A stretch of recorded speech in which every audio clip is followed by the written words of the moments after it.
You're tuned to GNN, the Global News Network, a division of Toetown Communications Company Limited. Toetown presents Japan Journal. Japan Journal with Mal Adams, the Internet's #1 English language weekly online cybercast from Japan. And now your host, Mal Adams.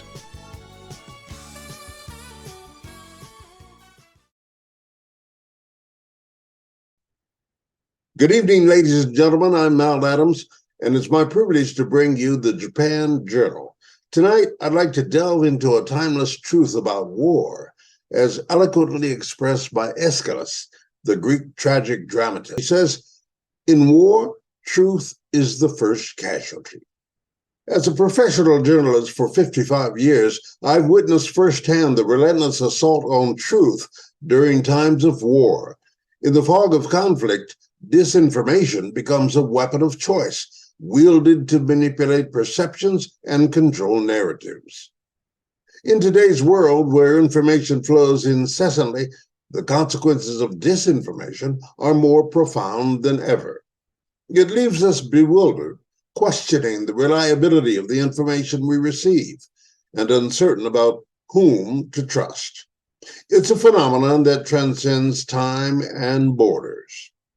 As we navigate through this complex landscape, it's essential for news subscribers, both on the internet and mainstream media, to be vigilant. Demand verification, corroboration, and attribution.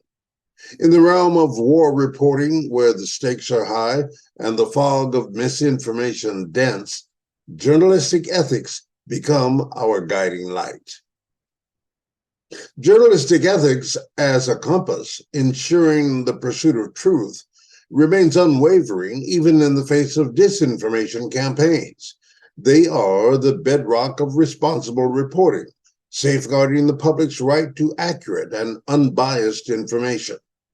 Here are 10 journalistic efficacies that empower the public to receive fair and balanced news reporting, especially in the context of war. Number 1, independence. Journalists must maintain independence from those they cover to avoid undue influence.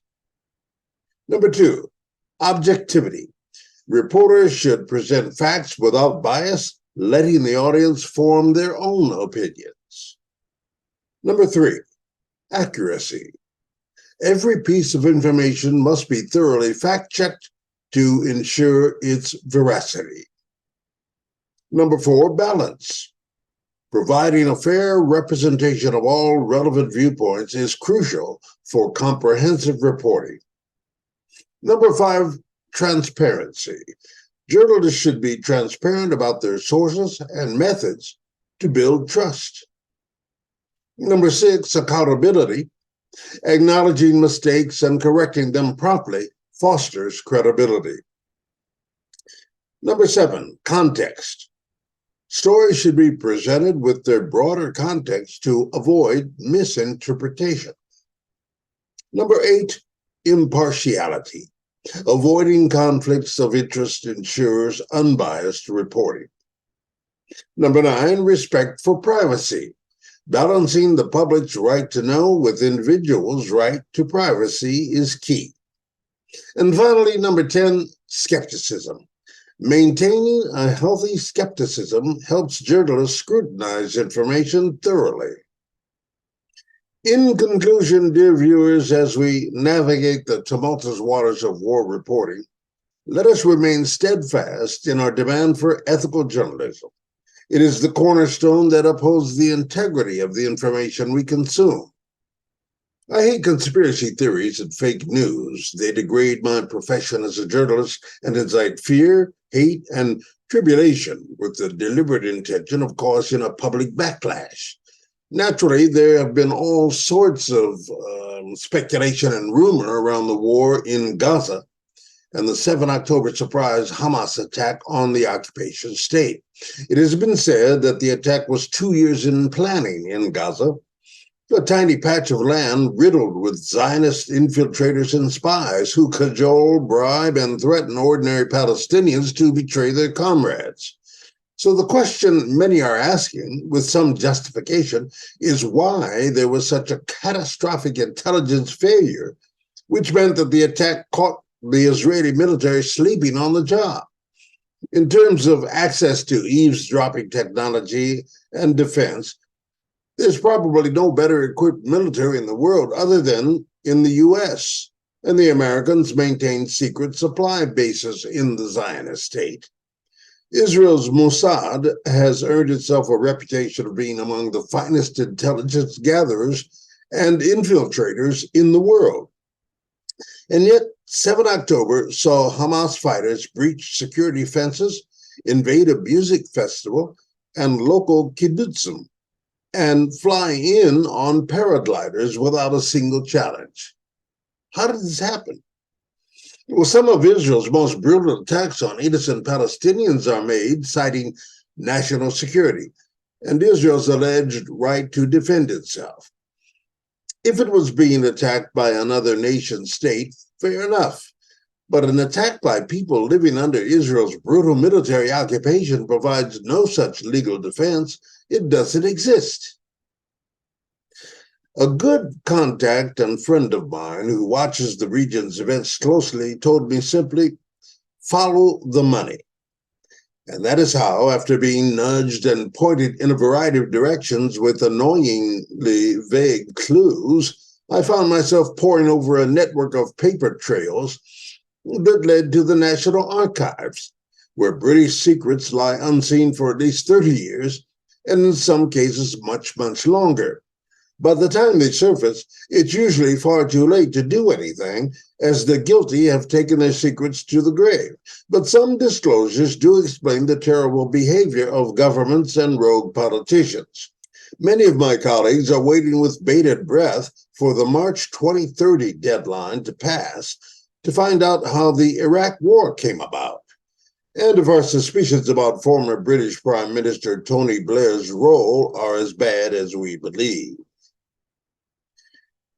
This particular page purchase, though, took me to the origins of the Suez Canal, which opened with a grand ceremony on 17 November in 1869, 154 years ago this month.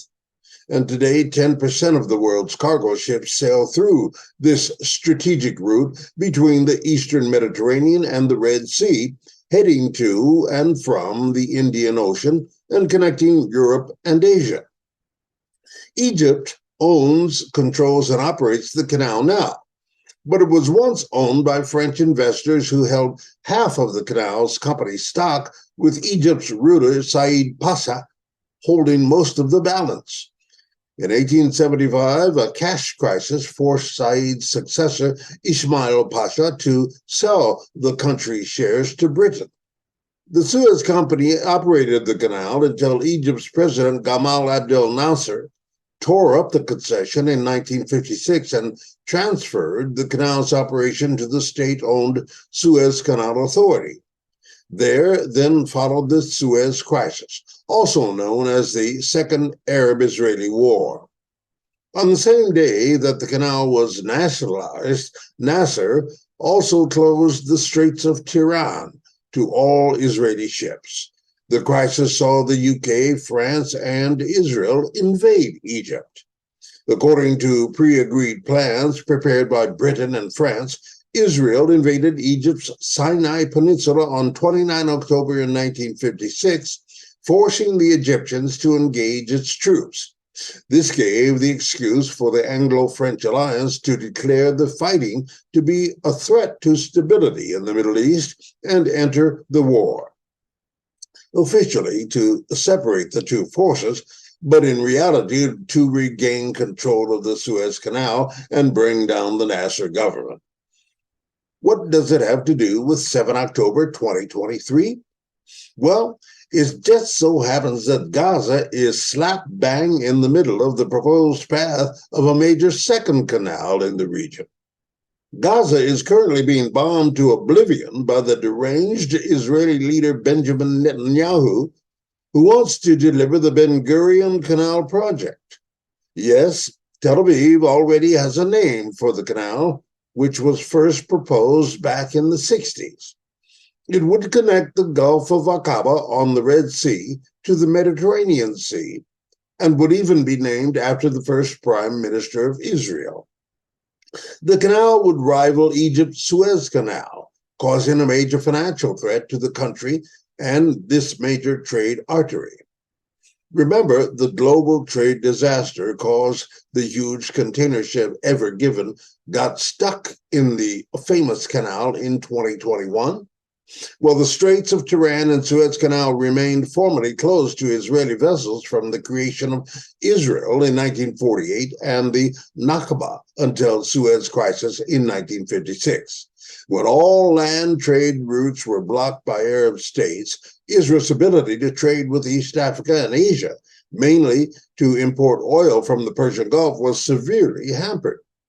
There have been other obstructions involving Israel forcing its closure in 1956 and 57 and 1967 to 75. If it goes ahead, the new canal will be almost one-third longer than the 193.3 kilometer Suez Canal at around 292.9 kilometers and an estimated cost of $16 to $55 billion. Whoever controls the canal will have enormous influence over the global supply routes for oil, grain, and shipping.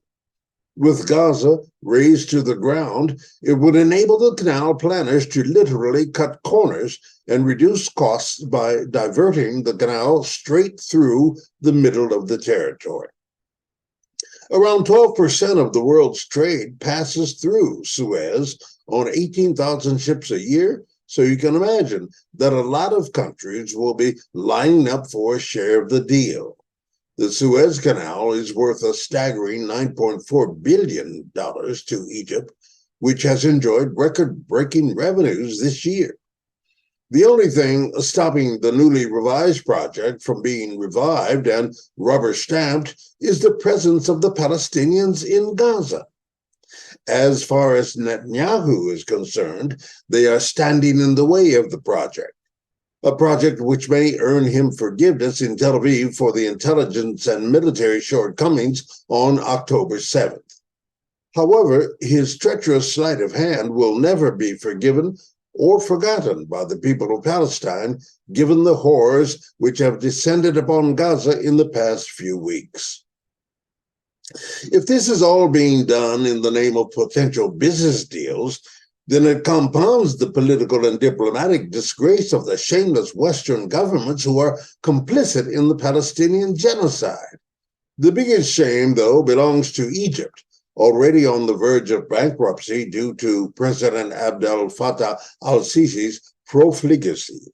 The emergence of a new canal would have a devastating impact on the Egyptian economy and its people. Heartless dictator al-Sisi may come to regret putting his trust in Tel Aviv and Western governments above the interest and welfare of 2 million Palestinians in Gaza. None of the Middle East leaders, Netanyahu, Biden, and Sunak et al. In the West, emerged from the carnage in Gaza with any degree of integrity intact.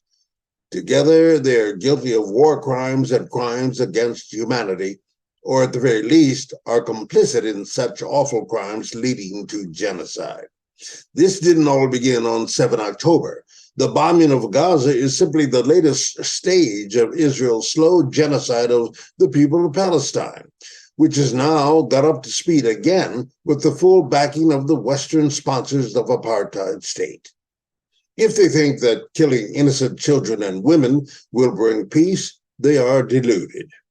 Unbridled neoliberal capitalism has destroyed many countries and killed millions of people, and peace and security have rarely been the result. I hope that the evil people responsible will burn in hell for what they have done to the children of Palestine, Iraq, Afghanistan, Libya, Syria, and numerous other countries around the world. The survivors need freedom and justice now. This is Mal Adams reporting for Japan Journal in Kakiya City, Shizuoka Prefecture in central Japan. I thank you very much for watching. Good day.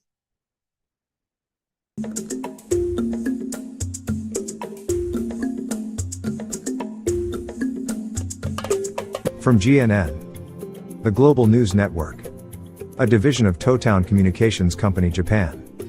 Japan Journal. With Mal Adams, a Black Buddha Productions joint, of Japan.